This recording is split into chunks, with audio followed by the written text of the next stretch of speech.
Hello friends, in this video I'll show you how to add sparkline in Google Sheets. Like and subscribe, support this channel. Let's get started. Sparklines are miniature charts that fit into individual cells and give a simple and instant view of trends in the data. To add a sparkline to a cell, you need to use the sparkline function. This function has the following syntax. Data is the range from which the chart is built. For example, sales in 6 months.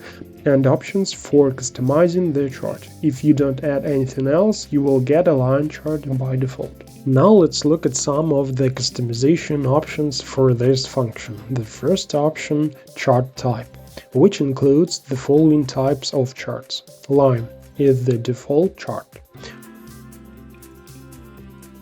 Bar is a type of bar chart. Column. Everything is clear here. And the last type is Winloss.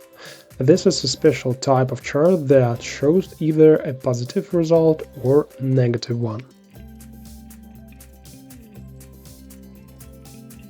It's also possible to change the color of the chart. For example, for line type, this is done with color command and enter the name of the color, for example, blue.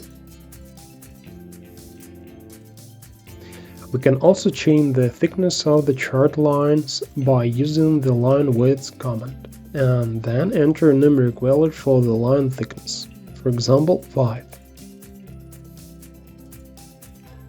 For the column type, the high color and low color commands are also added to highlight the largest and smallest values, as well as the first color and last color commands to highlight the first or last color, respectively. For example, we use the high color command with green and the first color command with red.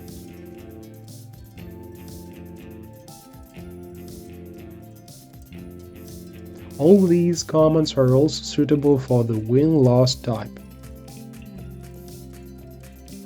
And to change the color in the bar type, use the commands color 1 and color 2. That's all. Now you know the more. Thanks for watching.